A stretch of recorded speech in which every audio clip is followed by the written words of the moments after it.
पाक फौज बलूचिस्तान के अवाम के साथ कंधे से कंधा मिलाकर खड़ी है। बलूचिस्तान के मसाइल का हल सिविल और अस्करी इदारों के ताउन से ही मुमकिन है। फील्ड मार्शल ने तुर्बत के दौरे के मौके पर वज़ीर आला बलूचिस्तान और सिविल इंतजामी के नुमाइंदों से मुलाकात के दौरान गुड गवर्नेंस, बुनियादी ढांचे की तरक्की और जामे और अवाम दोस्त तरक्की की अहमियत पर जोर दिया। ISPR के मुताबिक फील्ड मार्शल ने तुर्बत में जारी तरक्याती मनसूबों का जायजा लिया। फील्ड मार्शल को मौजूदा सिक्योरिटी सूरत-ए-हाल, फितनतुल हिंदुस्तान के खिलाफ कामयाब ऑपरेशंस और तरक्याती अमूर पर ब्रीफिंग। वज़ीर आला बलूचिस्तान, चीफ सेक्रेटरी और दीगर आला हुकाम भी मौजूद थे। तुर्बत आमद पर फील्ड मार्शल का कोर कमांडर बलूचिस्तान ने इस्तकबाल किया। फौजी जवानों से खिताब में फील्ड मार्शल ने उनके आज़म और जज्बे को सराहा।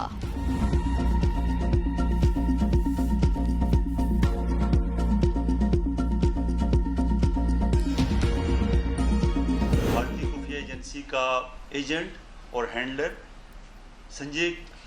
संजीव कुमार और फौजी ये मुलविस था।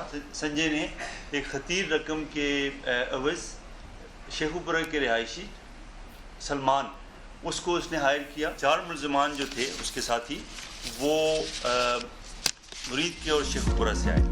भारतीय मुदाखलत बेनकाब खुफिया एजेंसी रॉ का कराची में बड़ा दहशतगर्द नेटवर्क पकड़ा गया। भारतीय एजेंट संजय और फौजी मास्टरमाइंड निकला। मजीद गिरफ्तारियां मुतवक्के। हसास इदारों और CTD ने मुश्तरका कार्रवाई की।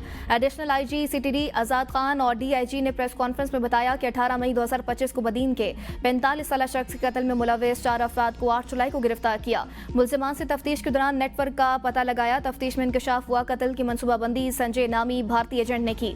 हमले का मास्टरमाइंड संजय संजीव कुमार और फौजी खलीजी रियासत में रिहाइश पजीर है, जिसने शेखोपुरा के रिहायशी सलमान को हायर किया। वारदात के लिए खतीर रकम खर्च की और संजय ने इस कत्ल को बैरून मुल्क से हैंडल किया। इस कत्ल पर भारतीय मीडिया ने जश्न भी मनाया। नेटवर्क कराची समेत दीगर शहरों में दहशतगर्दाना कार्रवाइयों, टारगेट किलिंग में मुलविस है। मुलजिमान रेकी करके मुख्तलिफ शख्सियात को कत्ल करते थे। मामला हर फोरम पर उठाएंगे। गिरफ्तार मुलजिमान से तहकीकात जारी हैं। मजीद गिरफ्तारियां भी मुतवक्के हैं।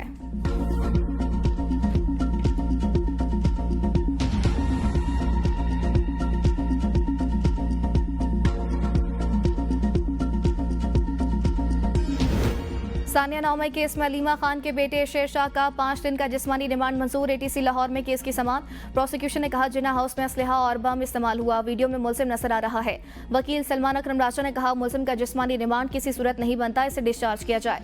मीडिया से गुफ्तगू में अलीमा खान ने कहा बेटों का जुर्म यह है वो बानी PTI के खानदान से हैं। गिरफ्तारियों से हम प्रेशर में नहीं आएंगे। बानी PTI को इसलिए रिहा नहीं कर रहे कि बदला न लें। हमें 1 मिनट की भी CCTV फुटेज नहीं दी गई। जिन्होंने बिल्डिंग को आग लगाई उन्हें सजा मिलनी चाहिए। आइन तोड़ने पर किसी को सजा नहीं दी जा रही।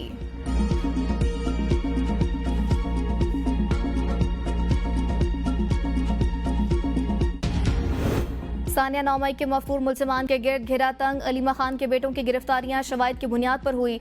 मुलजिम शेरशाह हसन न्याजी के साथ था। सिक्योरिटी ज़राए का कहना है शेरशाह शरंगेजी के बाद पहले रूपोश और बाद में लंदन फरार हो गया था। शेर रियासत के खिलाफ डिजिटल मुहिमात चलाता रहा। मुलजिम शेरशाह को पाकिस्तान वापसी पर गिरफ्तार किया। शेरशाह खान की जायवकुआ पर मौजूदगी के मुस्तनद शवाहिद वीडियो और रिकॉर्ड की सूरत में पुलिस के पास मौजूद हैं। दूसरे मुलजिम शारेस खान को भी 9 मई 2023 जिन्ना हाउस पर हमले और मनसूबाबंदी के सिलसिले में बाकायदा तौर पर गिरफ्तार किया गया। शारेस का नाम सितंबर 2023 की ज़िमनी रिपोर्ट में भी शामिल था। 9 मई प्री प्लान था। नौजवानों की जहन साजी की गई। सब लोग एहतजाज के लिए एक ही समत गए। किसी के घर को आग लगाकर उसी पर इल्जाम नहीं लगा सकते। मुशीर वज़ीर आज़म राना सनाउल्लाह की मीडिया से गुफ्तगू कहा PTI को चाहिए था सियासी जमात की हैसियत से हम लोग की जिम्मेदारी लेते और माजरत करते। मुज़ाकरात और अदालती फैसलों का आपस में कोई ताल्लुक नहीं, बात सबके सामने होगी। खैबर पख्तूनख्वा में सैलाब में जाँ बाग अफराद की लवाहिकीन को 20 लाख रुपए मुआवजा दिया जाएगा। जख्मियों को फीकस 5 लाख मिलेंगे। मुकम्मल तबाह घर का मुआवजा 10 शब के जुस्वी तबाह घर पर 3 लाख रुपए मुआवजा दिया जाएगा। सैलाब से तबाह दुकान मालिक को 5 लाख रुपए दिए जाएंगे। सूबाई हुकूमत का खुराक की फराहमी के लिए फी खानदान 15,000 रुपए मुआवजे का ऐलान। मुतासिन को इमदाद की फराहमी के लिए सरकारी मुलाजमीन की तनख्वाहों से कटौती की जाएगी। ग्रेड 1 से 16 की मुलाजमीन की 1 दिन, ग्रेड 17 से ऊपर के मुलाजमीन की 2 दिन की तनख्वाह काटी जाएगी। रिलीफ और इमदाद की फराहमी का सिलसिला जारी। हज़ारा यूनिवर्सिटी की टीम ने मानसेरा में मुतासिन में फूड पैकेज और दीगर सामान तकसीम किया। तर्जुमान पैसों के मुताबिक सवात, चांगला और बनेर में बिजली मुकम्मल तौर पर बहाल है। गंबट में आज रास्ता बहाल होने पर मुरम्मती काम शुरू कर दिया। और वज़ीर तवानाई अवैस लगारी कहते हैं सैलाब मुतासर इलाकों में 96% बिजली बहाल। 60 में से 52 फीडर्स मुकम्मल तौर पर बहाल। 8 फीडर्स RC बहाल कर दिए गए। फील्ड टीमें सैलाब मुतासर इलाकों में 24 घंटे काम कर रही हैं। गिलगित बल्तिस्तान के जिला खिजर के इलाके तालीदास के मकीन खैमा बस्ती मुंतकिल। वज़ीर आला गिलगित बल्तिस्तान हाजी गुलबर खान का मुतासर इलाके का दौरा, मुतासिन से मुलाकातें की। वज़ीर आला ने इमदादी कार्रवाइयों का जायजा लिया। पानी, बिजली और राबता सड़कें हंगामी बुनियादों पर बहाल करने की हिदायत। तर्जुमान गिलगित बल्तिस्तान हुकूमत फैसुल्ला फराग कहते हैं तालीदास के मुतासिन के लिए मुस्तकिल बुनियादों पर मुतबादिल गाँव कायम किया जाएगा। गिलगित बल्तिस्तान में सैलाबी सूरत हाल, बला इलाकों में ज़मीनी राबता मुनक़ता। अस्तोर में सैलाबी रैले, फसलें और बागात तबाह। अस्तोर वैली रोड हर किस्म के ट्रैफिक के लिए बंद। दयामर और गिरदोनवा में तेज आंधी, कराकोरम हाईवे पर सफर दुश्वार। निज़ाम जिंदगी खुले इलाकों में गर्दो गुबार के बादल छा गए। मुतअद्दिद मकामात पर हद निगाह मुतासर होने से गाड़ियों की रवानी सुस्त। ट्रैफिक पुलिस के मुसाफिरों को गैर जरूरी सफर से गुरेज की हिदायत। माहिरीन के मुताबिक आइंदा चंद घंटों तक तेज हवाओं का यह सिलसिला जारी रहेगा। चेयरमैन डिजास्टर मैनेजमेंट अथॉरिटी का कहना है गिलगित बल्तिस्तान में तेज हवाओं, गरज चमक और मूसलाधार बारिश का इम्कान है, जिसके बायस लैंडस्लाइडिंग और दीगर खतरात लाहक हो सकते हैं।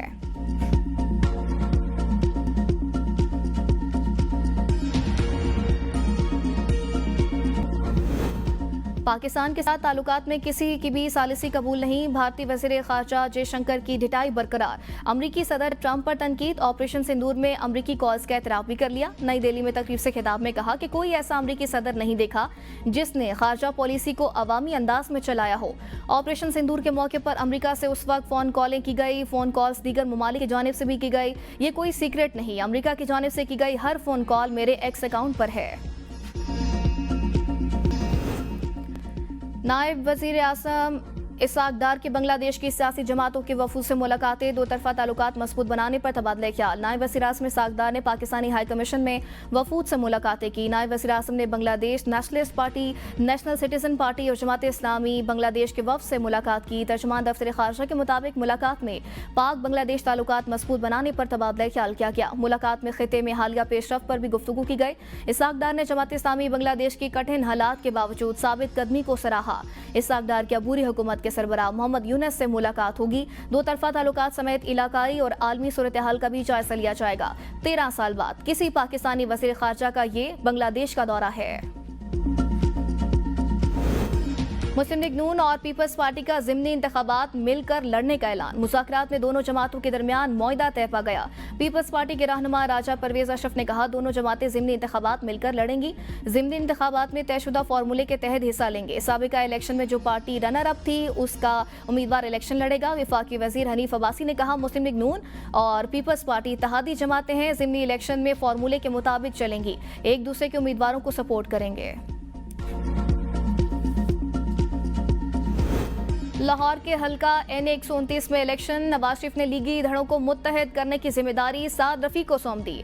टिकट होल्डर उम्मीदवार मियां नोमान की हिमायत का हुक्म। ख्वाजा साद रफ़ी की हाफिज मियां नोमान, राना मशहूद, मेहर इश्तियाक चौधरी बाकिर से मुलाकात। नवाज शरीफ का पैगाम पहुंचाया। चादर चार दीवारी क्या सिर्फ पीटीआई के लिए है? 9 मई मुकदमात मुलविस और मतलूब अफराद को हर सूरत सलाखों के पीछे होना चाहिए। इश्तहारियों और मफरूरों को पकड़ना किसी की ख्वाहिश नहीं बल्कि एक कानूनी फ़र्ज है। वज़ीर इत्तलात पंजाब असम बुखारी का बयान। कहा फौजी यूनिफॉर्म की तौहीन करने वाले मज़लूमियत कार्ड और चादर चार दीवारी कार्ड मत खेलें। जिसका दिल चाहता है मुंह उठाकर 9 मई के मुल्ज़मान के गुनाह मरियम नवाज के खाते में डालने लग जाता है। क्या मरियम नवाज KP हुकूमत की तरह 9 मई के दहशतगर्दों को शेल्टर फराहम करें? ये बानी की हुकूमत नहीं जिसमें तय किया जाए किसको उठाना किसको छोड़ना है। मरियम नवाज के दौरे हुकूमत में तमाम इदारे आज़ाद और खुद मुख्तार हैं।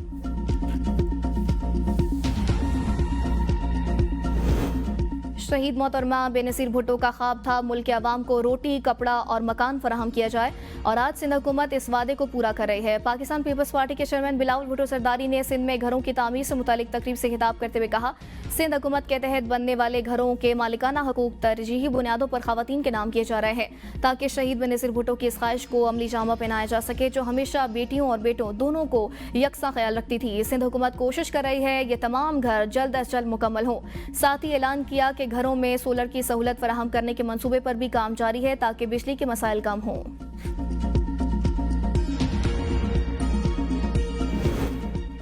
वज़ीर आला पंजाब मरियम नवाज के जापान के शहर ओसाका में वर्ल्ड एक्सपो में शिरकत। पाकिस्तानी पवेलियन का दौरा किया। पाकिस्तानी और गैर मुल्की सयाहों से मुलाकात की। कहा पंजाब के शहरों को फ्यूचर सिटी के तस्वुर पर तामीर और तरक्की देंगे। मरियम नवाज का ग्रैंड रिंग का भी दौरा। 20 मीटर ऊंची दुनिया की मुनफरिद इमारत 61,000 मुरब्बा मीटर पर फैली हुई है। नुमाइश में तारीख रात में कौसे कज़ा के उन्वान से वाटर एंड लाइट शो सयाहों की तवज्जो का मरकज। हुकूमत ने क्रिप्टो माइनिंग से मुतालिक क्रिप्टो काउंसिल तश्कील दे दी। वज़ीर ख़जाना मोहम्मद औरंगज़ेब ने तकरीब से खिताब में कहा, दुनिया के दीगर ममालिक की निस्बत पाकिस्तान का बैंकिंग निज़ाम पेचीदा है, जिसे जदीद तकाज़ों के मुताबिक आसान और मौसर बनाने की ज़रूरत है। मुल्क के 10 से 15% लोग डिजिटल कारोबार से मुस्तफ़ीद हो रहे हैं। मुस्तकबिल में डिजिटल असासों का रुझान बढ़ेगा। डिजिटल सरमायाकारी में शफाफियत को यकीनी बनाने के साथ रेगुलेशंस को भी बेहतर बनाना होगा। वज़ीर आला सिंध सैयद मुराद अली शाह की गसनास में 150 साला बनियान दरख्त की बहाली की हिदायत। वज़ीर आला सिंध ने सेक्रेटरी जंगलात को बहाली की हिदायत जारी कर दी। चीफ कंजर्वेटर जावेद मेहर अपनी टीम के साथ 150 साल पुराना दरख्त बहाल करेंगे। बारिश और तेज हवा के बायस तारीखी दरख्त गिर गया था। वज़ीर आला कहते हैं, पुराने दरख्त सकाफती विरसा, अजदाद की निशानी और माहौल की हिफाजत की अलामत है। माहौलियाती तब्दीली के दौर में हर पौधा अहम है। सिंध हुकूमत कदीम दरख्त को माहौल की बेहतरी के लिए बहाल कर रही है। महकमा जंगलात ने 2021 में बारिश के बायस गिरने वाले एक कदीम दरख्त को बहाल किया था। मुल्क के 75 से ज्यादा अजला के माहौलियाती नमूनों में पोलियो वायरस मौजूद होने का इंकशाफ। कराची, लाहौर, इस्लामाबाद समेत दीगर शहर शामिल। हालात की संगीनी के पेश नजर वज़ीर आज़म ने पोलियो टास्क फोर्स का इजलास 27 अगस्त को तलब कर लिया। चारों वज़राए आला और चीफ सेक्रेटरीज को ज़ाती तौर पर इजलास में शिरकत करने की हिदायत। रवां साल मुल्क में पोलियो वायरस से मुतासर बच्चों की तादाद 21 हो गई। कराची में कानून के रखवाले भी गैर महफूज। एसएसपी के घर डाका। डिफेंस में एसएसपी तौहीदुर रहमान के घर से डाकू 90 लाख रुपए मालियत के डॉलर, 10 लाख पाकिस्तानी रुपए, 1 करोड़ 10 लाख रुपए के जेवरात, मोबाइल फोन्स लूटे गए। खैबर पख्तूनख्वा हुकूमत ने दरियाई सिंध और काबुल के किनारों पर सोने की तलाश पर 60 दिन की पाबंदी लगा दी। एलामी के मुताबिक गैर कानूनी कानकनी से माहौलियाती और अमन अमान से मुतालिक खतरात पैदा हो रहे हैं। गैर कानूनी कानकनी करने वाले से सामान जब्त किया जाएगा।